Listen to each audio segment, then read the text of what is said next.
Thanks everyone, and thanks for that great introduction, both of you. Before I start, I'd like to congratulate Princess Mako on the joyous news of her engagement. I think it's great. And I also want to acknowledge Chairman Tanaka, Executive Director Chano, President of the Sasakawa Peace Foundation, Ono, who I think we might be related. Because, as you know, Haha wa Kobe ni umari desu. And he is from Kobe, and her name, my mother's maiden name was Ono. So I think we're cousins, I think.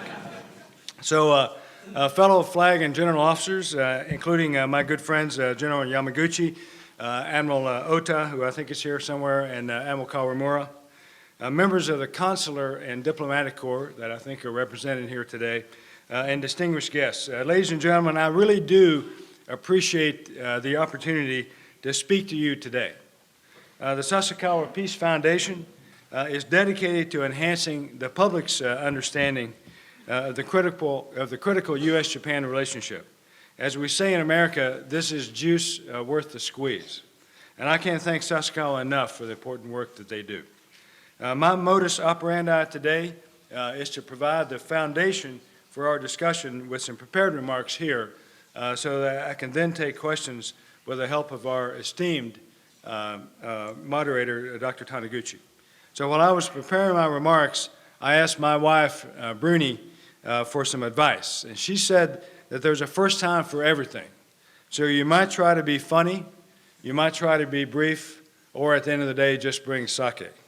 So, demo kyo wa osake wa arimasen. However, I do promise to be brief. This has been a quick and very productive trip to Japan for me. Yesterday, I had terrific discussions with Prime Minister Abe, Foreign Minister Kishida, Chief Cabinet Secretary Suga, Defense Minister Inada, Governor Koike, and of course with my good friend, Admiral Kawano. It was great to see him in person and not just on one of our regular video teleconferencing calls.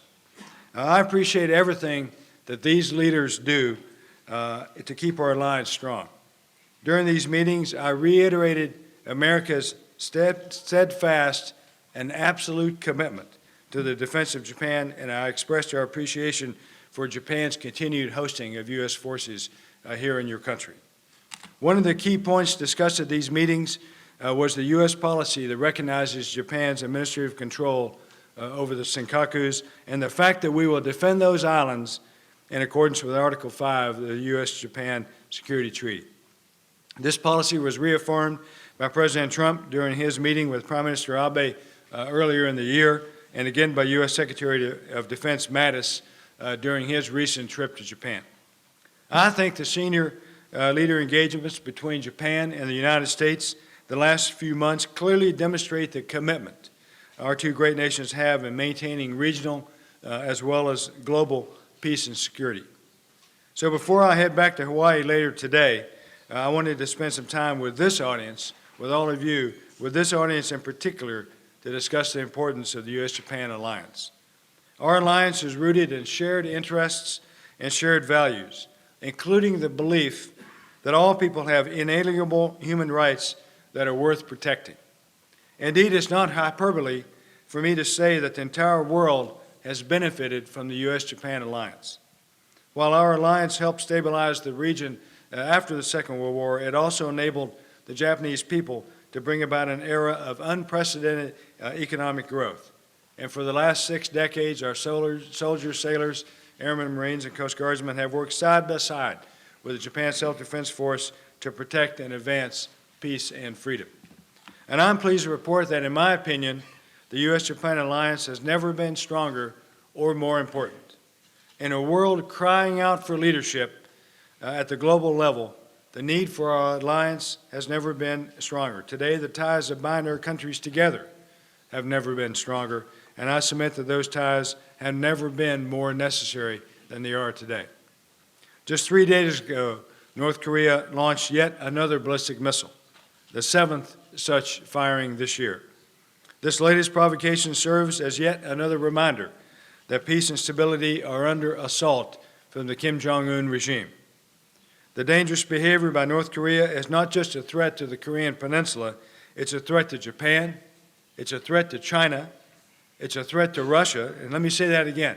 It's a threat to Russia, and it's a threat to the United States, and it's a threat to the entire world. And it's the reason we call for all nations to implement far stronger sanctions against North Korea. North Korea was the main topic during my discussions with Japanese leaders yesterday. It was also a topic I discussed with Vice President Pence when he visited Hawaii after his trip to Japan and other regional nations last month. Right now, North Korea is a clear and dangerous threat to the U.S., to Japan, and to South Korea. And that's a big reason why I continue to call for more trilateral cooperation between our three nations, a partnership with a purpose if there ever was one. North Korea distinguished itself as the only nation this century to have tested nuclear weapons. As former Secretary of Defense Bill Perry once said, we have to deal with North Korea as it is, not as we wish it to be. Now, I want all of you smart people in this room to stop and think about this. Combining nuclear warheads with ballistic missile technology in the hands of a volatile leader like Kim Jong-un is a recipe for disaster. That is North Korea as it is. Now, I know there's some debate about the miniaturization and other technological advancements made by Pyongyang, but no one should be soothed by the reports of rocket failures in the press. Kim Jong-un is not afraid to fail in public, and every test he makes is a success because it takes North Korea one step closer to being able to deliver a nuclear-tipped missile anywhere in the world. So I've been saying this for the last 2 years. I must assume that Kim Jong-un's claims are true because I know his aspirations certainly are. So I take him at his word that we should provide, and that should provide all of us with a sense of urgency to address this problem now. While also visiting Seoul last month, Vice President Pence called on the entire international community to isolate North Korea and demand that Pyongyang abandon its nuclear and ballistic missile programs. He called on North Korea to turn away from renewed hostility toward its neighbors like Japan and to end the repression of its own people. I firmly believe that the United States, Japan, South Korea, Australia, China, Russia, and every nation who considers itself to be a responsible contributor to international security must publicly and privately work together to bring Kim Jong-un to his senses and not to his knees. Recent nuclear tests and missile launches demonstrate that North Korea is a liability for China, not an asset.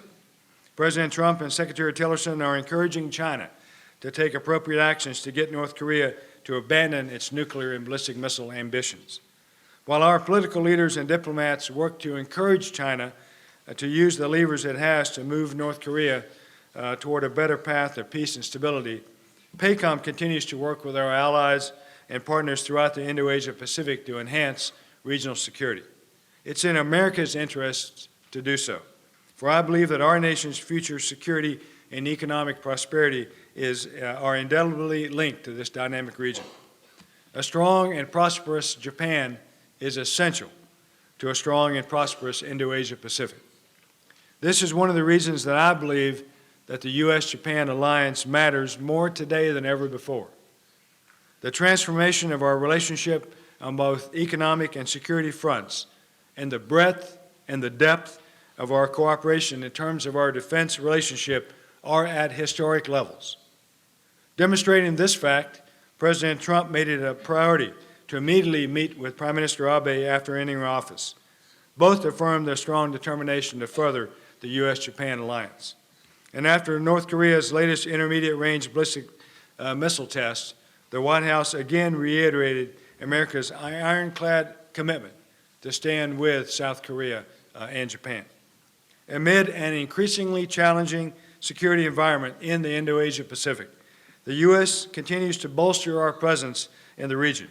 With an eye toward the future, we are working closely with the Japan Self-Defense Force to identify 21st century security requirements. The support of the government of Japan is instrumental in ensuring that we meet our treaty obligations to defend Japan. This support is helping us implement several force management initiatives to improve the capabilities of our force. For example, consider this. The Navy has forward deployed its newest airborne early warning and control aircraft, the E-2D Advanced Hawkeye, to Iwakuni. The Navy is also increasing the presence of ballistic missile defense-capable surface ships. These platforms enhance the capability of the Ronald Reagan Strike Group, which just got underway yesterday from Yokosuka. The Air Force is replacing their fleet of C-130Hs with a new C-130J Super Hercules at Yokota Air Base. In addition to the C-130J's transportation role, it can also be used for in-flight refueling, ground fueling, weather reconnaissance, electronic warfare, medical evacuation, search and rescue, and vital paradrop operations. Just this month, the Air Force deployed the RQ-4 Global Hawk surveillance drone to Yokota. This platform gives us more situational awareness as we pay attention to regional challenges. And perhaps most notably, the Marine Corps forward deployed the first F-35B, or Joint Strike Fighter, squadron to Iwakuni. The forward stationing and deployment of fifth-generation airframes to this region continues to be a priority for me. Sending F-35s to Japan first demonstrates the United States' unwavering commitment to the defense of Japan with the most capable and modern equipment in the U.S. inventory. The F-35 is not just a new fighter. It's a profoundly new capability. From the technology to the integrated training, it brings an unmatched combination of the lethality, survivability, and adaptability to the fight. And it isn't just the U.S. flying fifth-generation aircraft. Our allies and partners around the world, including Japan and Australia, are training to fly the F-35 too.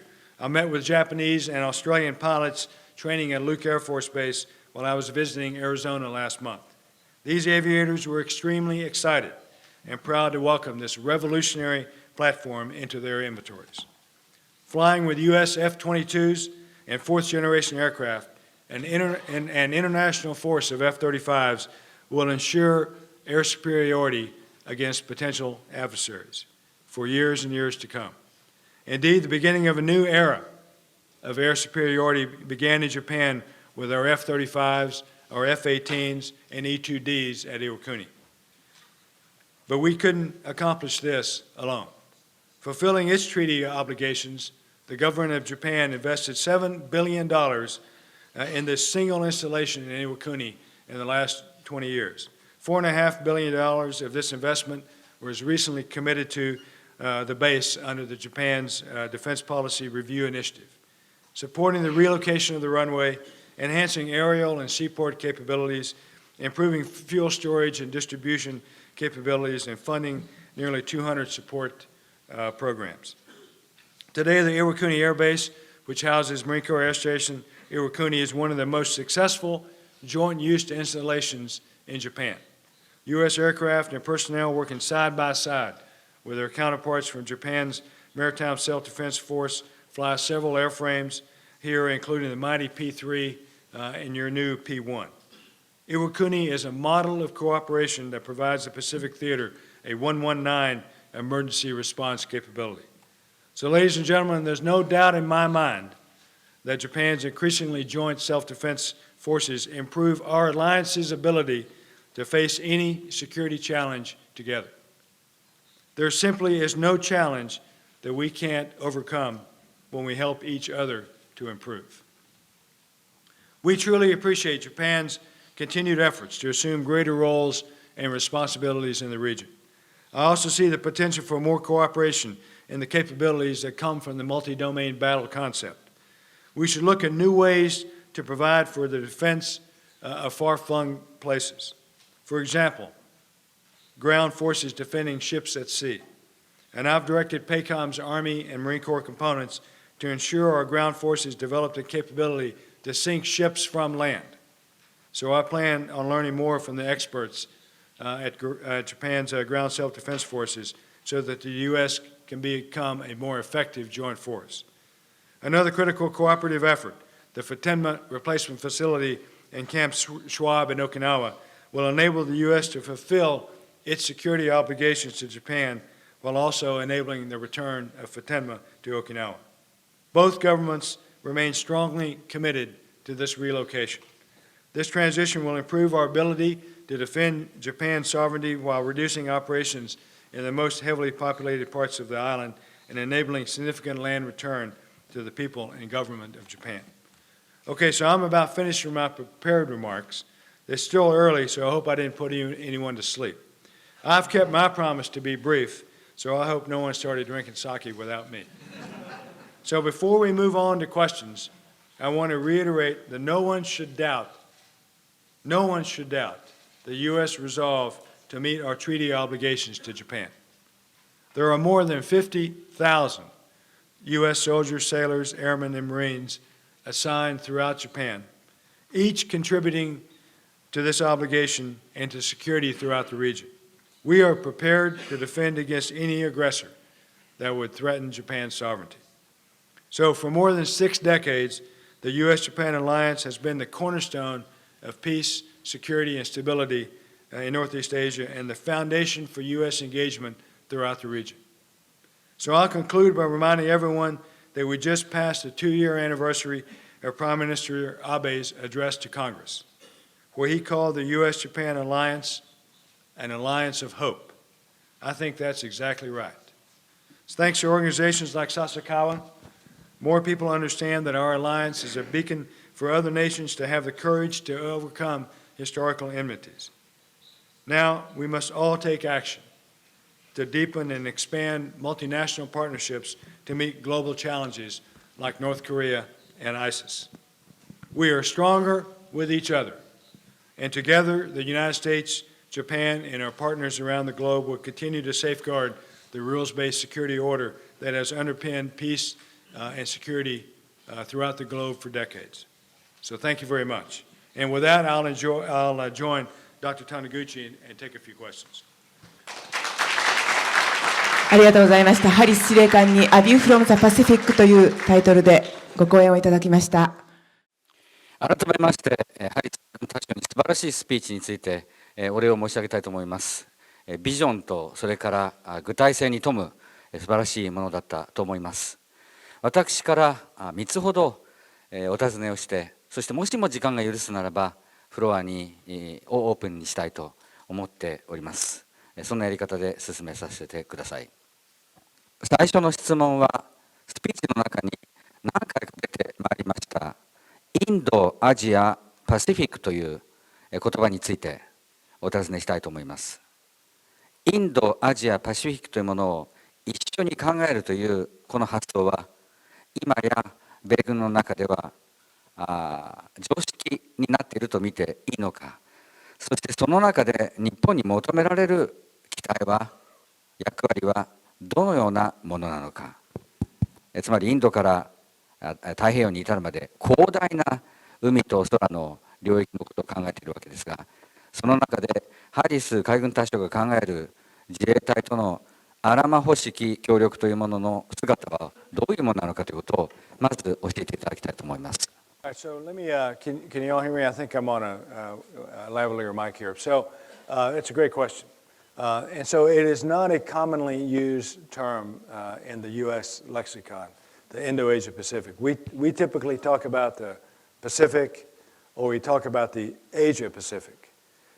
But the U.S. Pacific Command, our area of responsibility goes throughout the Pacific Ocean and well into the Indian Ocean.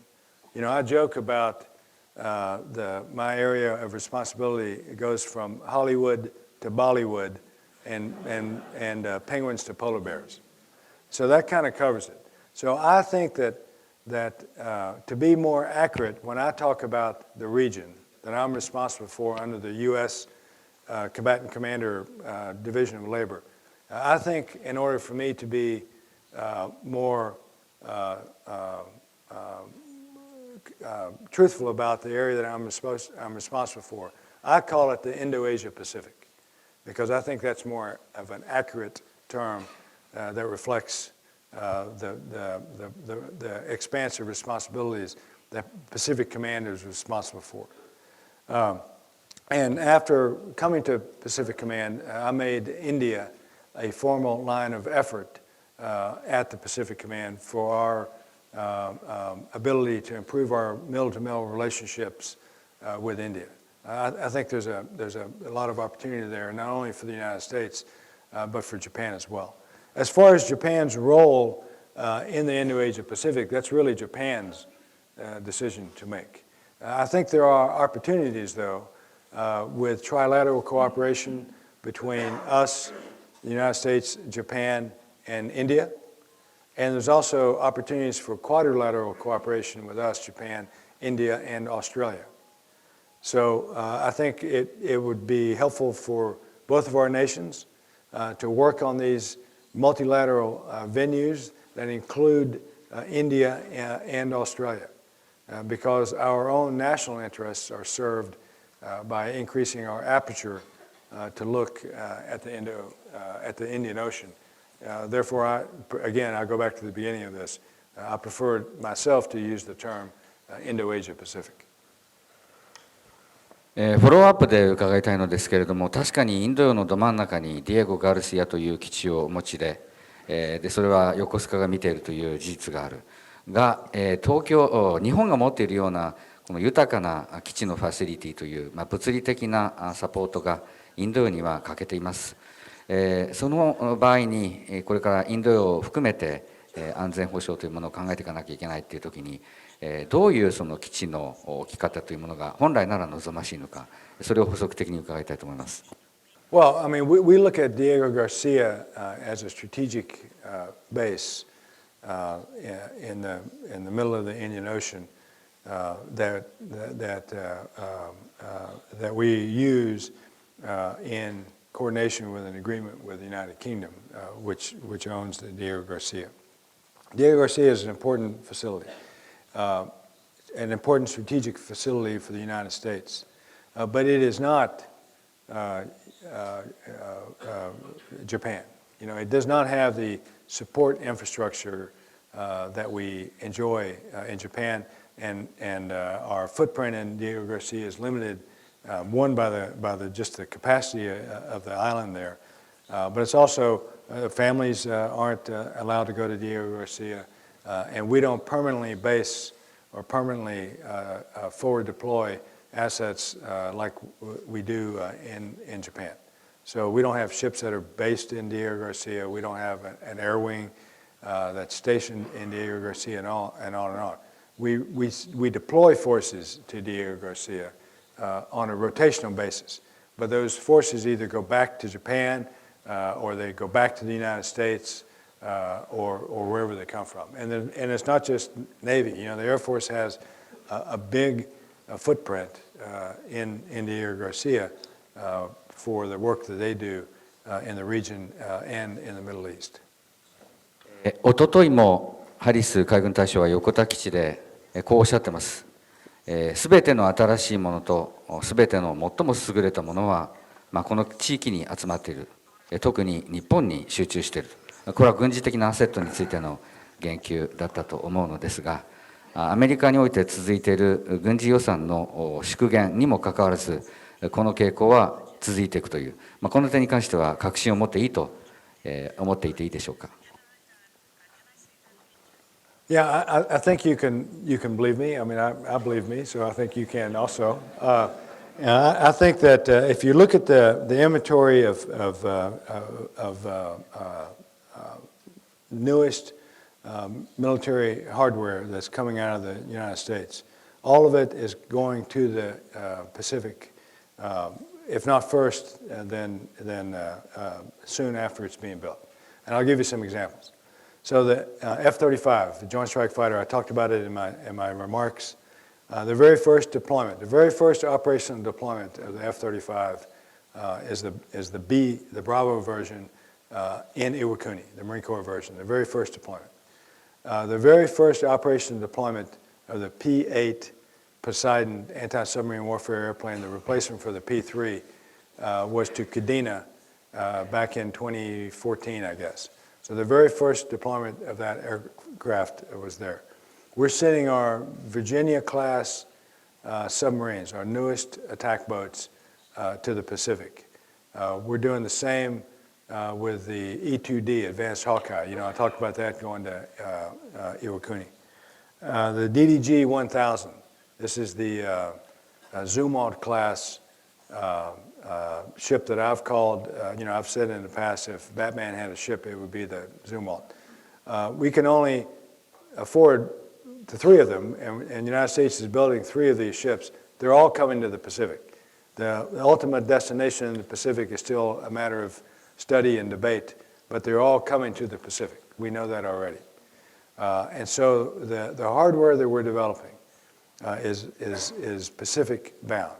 But not just our hardware, our best people are also being sent to the Pacific as well. We're putting leaders in our military organizations that have experience in the Pacific. This is not a learning place, right? We don't want to have people learn how to be four-star commanders in their first look in the Pacific. So, we do that for a reason, because we value the alliances here, and we appreciate the challenges that are in the region. So, and then as far as with our new administration and President Trump and his team, they have promised a significant increase in military expenditures and capability and development, and I think that we'll see the fruits of those labors out here in the Asia-Pacific region. 続けて伺いたいことは、尖閣の戦略的な意味についてです。ただの岩暮れで誰も住んでいない、そんなところをどうして日本は神経質になって守ろうとするんだ。よく言われます。米軍から見て尖閣の戦略的意義、これを失うと何が起きるのかということを教えていただけますでしょうか。Well, the Senkakus is, why it's important to Japan. That's for me to ask you. But it is a part of Japan, under the administrative control of Japan, and we have reinforced and emphasized that the Senkakus falls under the Article 5 of the Mutual Security Treaty between Japan and the United States. So we will defend Senkakus just like we would defend Hokkaido, for example. So it is important to Japan. And it falls under our treaty, obligations to Japan. ありがとうございます。続けて最近のトピックを2つお尋ねしたいと思うのですが、最初の点は航行の自由作戦であります。報道によれば、これ本当かどうか分かりませんが、トランプ政権が発足して以来、この航行の自由作戦への出動というものが実はない。これは本当なのかということと、それからハリス海軍大将からご覧になっていて、南シナ海の状況に対して何をすべきと考えているのかという、この点を教えていただけますでしょうか。Well, I don't want to speculate on future operations, and I don't want to tip my hand to things that we might do in the future. But I have believed and have advocated for the necessity for the United States and our friends, allies, and partners, by the way, to continue to exercise our rights under international law. We should be able to fly, sail, and operate wherever international law allows, whether it's in the South China Sea, whether it's in the Atlantic Ocean, whether it's in the Mediterranean or wherever international law allows, we should operate there. And I think freedom of navigation operations is just one part of the rights that nations enjoy under this concept of international law. 私からの質問は次のもので最後にして、フロアから2つかそこら質問を取りたいといただきたいと思うんですが、それは今ワシントンにいると言われている大変有能な外交官に関わる質問であります。その大変有能な外交官というのはホワイトハウスに深く食い込んで、ハリス海軍大将が気に入らないからやめてもらえと言っているとか言っていないとか、これは全くその報道ベースでありますので本当かどうか分かりませんが、これをどうお尋ねしたものか、難しいですけど、ただの雑音だと思っていればいいのかということですね。それを伺いたいと思います。Yeah, so I don't have an opinion on the veracity of the storyline. I think the best thing that I could recommend that you do is ask the esteemed ambassador directly. それだけですか？ I don't think I need to say more. はい、ありがとうございました。ではあまり時間もないんですが、2つぐらいお尋ねをいただけますなら、じゃあ、森先生。提督大変示唆に富む講演ありがとうございました。私の方から一つだけ質問させていただければと思います。先ほど講演の中でいくつかですね、自衛隊と米軍の協力の例を挙げていただきましたけれども、これから自衛隊と米軍の協力を進めていく上で優先的に進めるべき協力の課題といったものをお考えありましたら、ぜひお聞かせいただければと思います。よろしくお願いいたします。Yeah, so going forward in cooperation between the U.S. and Japan, I think we have to continue to look at the bilateral planning. You know, what are we doing with Japan to improve our ability to defend Japan? So, I mean, that's the core of the alliance, I believe, and that's the core work between the Pacific Command and the Japan Joint Staff led by Admiral Kawano. So that's one area that the two nations, we can continue to work on that. I think that interoperability is important. So as Japan acquires, builds new kinds of military equipment, we have to ensure that equipment can operate with our equipment, so that we can work together, whether you're talking about on the sea or in the air or on the ground and all of that. I think that there's work to be done in the trilateral regime between Japan, South Korea, and the United States in order to improve our mutual ability to defend Northeast Asia against the threats and challenges that confront us together. So I think those are some of the areas that we can work on. じゃあ山口さんお願いします。笹川平和財団の山口と申します。今日は本当に有意義なお話をありがとうございました。それともう一つは先ほどからのお話にもございましたけれども、最良の装備と最良の人たちのおかげでこの地域の平和が保たれているということに本当に感銘をしております。これはハリス大将令下のアメリカ軍のソルジャー、セーラー、エアメン、それからマリンの人たちの努力のおかげだというふうに、心強く思っておりますに、特に朝鮮半島の情勢を見ますと今日のお話がじんとくるわけであります。そこで私の質問は少し気長になってしまうかも分かりませんけれども、朝鮮半島というのは今から時間をかけて片付けなきゃいかんとか解決しなきゃいけない問題だと思います。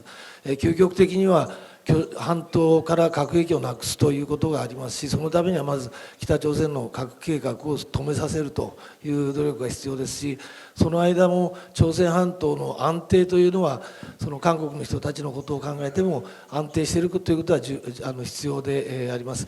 それから北朝鮮が時折ありますいわゆる挑発的な行為というのも抑えながら、将来核兵器のないもっと遠くを言うと統一された平和な朝鮮半島というのが遠い未来にあるとすればこれは我々にとって希望が持てるわけでありますけれども、それに向かっていく道筋で今あるいはもう少し先にどういうことをやらなきゃいけないのか、あるいはどういう方向に向かわなきゃいけねばならないとお考えかと、いわばそのプロスペクトをちょっとご示唆いただければありがたいと思います。Yeah.